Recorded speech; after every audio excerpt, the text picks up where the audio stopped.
Welcome students again into the 11th Science Chemistry class. Today we are learning here the properties of the colloidal dispersions.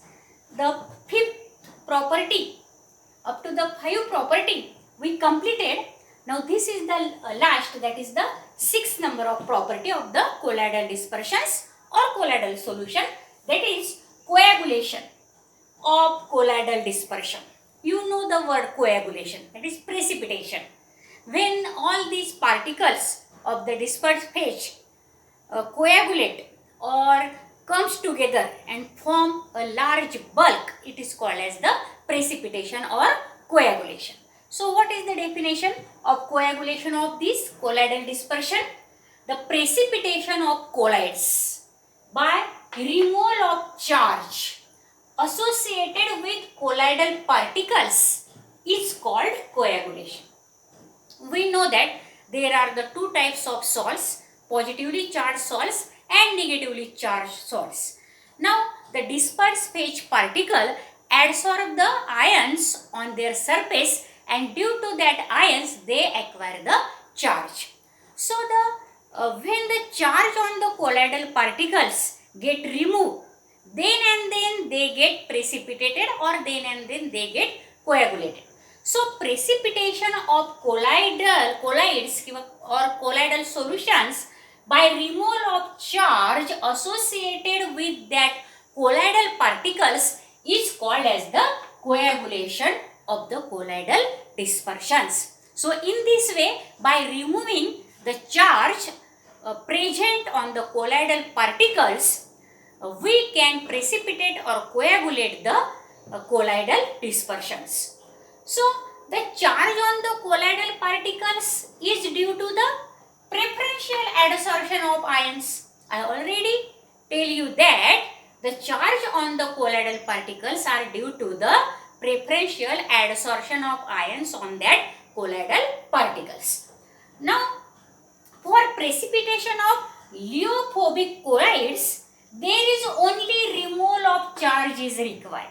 Now you know that the lithophobic and lithophilic colloids.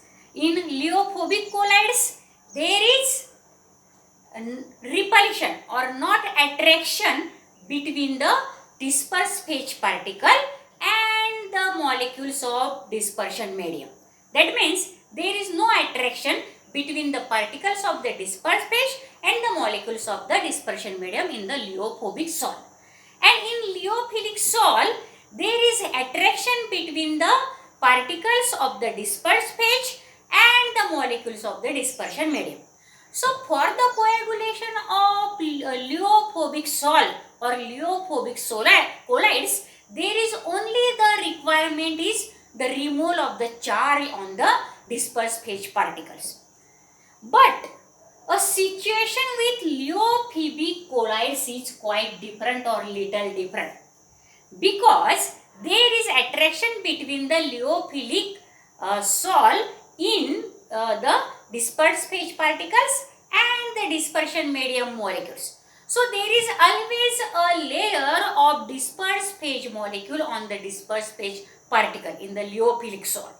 So the lithophilic particle must attract the molecules of dispersion medium first, because there is the attraction between them, and it form a layer of dispersion medium surround that particles. That is the dispersed phase particle, there is the layer of the dispersion medium which may adsorb, and then the layer may adsorb the ions on that. So, hence for the precipitation of lithophobic colloids, first removal of charge on the layer of medium is necessary. First we have to remove the charge which is present on the layer of the dispersion medium, and that dispersion medium layer is on the dispersed phase particles is there. And so to coagulate or precipitate the lithophilic salt, first we have to remove the ions or the charge present on the layer of the dispersion medium. Now these two different, that is the difference between the lithophobic and lithophilic salt to get precipitated or coagulated. Now we have to learn now which are the methods of precipitation or coagulation of these colloidal solutions, or what is the methods to effect the coagulation of the colloidal solutions. So there are some methods. Out of that, let us learn first, that is the by electrophoresis. We learned the electrophoresis in the last lecture. That is the migration of the charged particles to the oppositely charged electrode when potential is applied between that electrode. That is the electrophoresis. So by electrophoresis we can coagulate or precipitate the dispersed phase particles by depositing on that respective electrode of the oppositely charged electrode of that ions. So the colloidal particle move towards oppositely charged electrode, we know that, and they get discharged there. When they migrate or when they move towards the oppositely charged electrode of that ions, then at that time they get discharged there and get deposited. So we can coagulate or precipitate the dispersed phase particle in this way. So the colloidal particle move towards oppositely charged electrode, get discharged and precipitated by the method, that is the electrophoresis. Now the second method of coagulation is by mixing two oppositely charged salts. We know that salts are two types, that is the positively charged salt and negatively charged salt. If we mix the equal amount of positively charged and negatively charged salt, then they neutralize each other and automatically they get precipitated. We know that if there is the negatively charged salt, all the particles have the negative charge in that salt, and if there is the positively charged salt, all the particles have the positive charge in that positively charged salt. So oppositely charged salts, when mixed almost equal proportion, they get neutralized their charges and get precipitated. For example, mixing of hydrated ferric oxide. We know that this ferric oxide salt is the positive salt, and when it mixes with the arsenic sulfide salt, that is the negative salt, arsenic sulfide, they brings them in the precipitated form, and in this way they neutralize their charges and they get precipitated or coagulated. And this type of coagulation is called as also the mutual coagulation. That is coagulation by mixing the oppositely charged salts in equal proportion is also called as the mutual coagulation. Now let us learn the third method of coagulation. Now let us learn the third method to effect the coagulation, that is the by boiling. If we simply boil the salt or colloidal solution, then they also get precipitated, because due to the boiling there is very greater collisions between the dispersed phase particles and dispersion medium molecules. Due to that, the charge on that colloidal particles get decreased, it get disturbed, and automatically the colloidal solution get precipitated or coagulated. So the third method is boiling of the salt. When salt is boiled, the adsorb layer is disturbed. The adsorb, that is the ionic layer on that particle, get disturbed as a result of increased collisions. Why it get disturbed? There is the increased collisions with the molecules of dispersion medium of that dispersed phase particles. This reduces the charges on the dispersed phase particles, and subsequently these particles, dispersed phase particle, settling down and get precipitated. Now the fourth method is the by persistent dialysis. Due to the persistent dialysis also, the salt or the colloidal solution or colloidal dispersion get precipitated.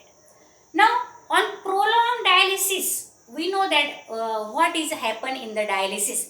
that is the retard or stop the flow of the dispersed particles by applying, that is the medium, is called as the dialysis. And due to that porous medium, only the particles of the dispersion medium passes through that pores of that is the membrane. And by using the biological membrane, what happened? Only the particles of dispersion medium get passed through that membrane, and the dispersed phase particle remain in the one side. And due to that, what happened? The electrolytes get decreases and decreases, and as the electrolyte get decreases, there is the coagulation of the dispersed phase particle, because due to that electrolyte, the soil is in the stable form. But after removal of the electrolyte by dialysis, what happened? The soil gets unstable and automatically subsequently it gets precipitated. So on prolonged dialysis, very long time dialysis, there are only traces or little amount of electrolyte present in the soil, and they are removed completely, that electrolytes, and the colloids then becomes unstable, and finally they get precipitate. In this way, by persistent dialysis also we can precipitate or coagulate the soil, because the electrolyte due to the dialysis get decreases and decreases or completely removed, and automatically the soil become unstable and it get precipitated. Now the last method is by addition of electrolyte. If we add the oppositely charged electrolyte into that soil, then what happened? The soil get precipitated or coagulated. But if the charge on the added electrolyte ions are greater, then the process of coagulation is also faster and faster. So when excess of an electrolyte is added, the colloidal particles are precipitated. On adding the excess of electrolyte, the colloidal particles get precipitated. Hardy-Schulze rule. What is in the Hardy-Schulze rules? Generally, greater the valency of the flocculating ions present in the electrolyte. If the valency is greater on that ions present in the electrolyte, that is the flocculating ions, if they call the flocculating ions, then generally greater the valency of flocculating ions added of electrolyte, the greater is its power to cause coagulation. This is known as the Hardy-Schulze rule. Now, this aluminum have the +3 charge, aluminum ions have +3 charge, barium ions have +2, and sodium ion have +1 charge.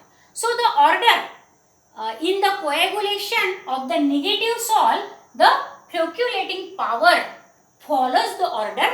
This, if the ions in the electrolytes are the aluminum ions having the +3 charge, it fastly or readily coagulate that colloidal solution.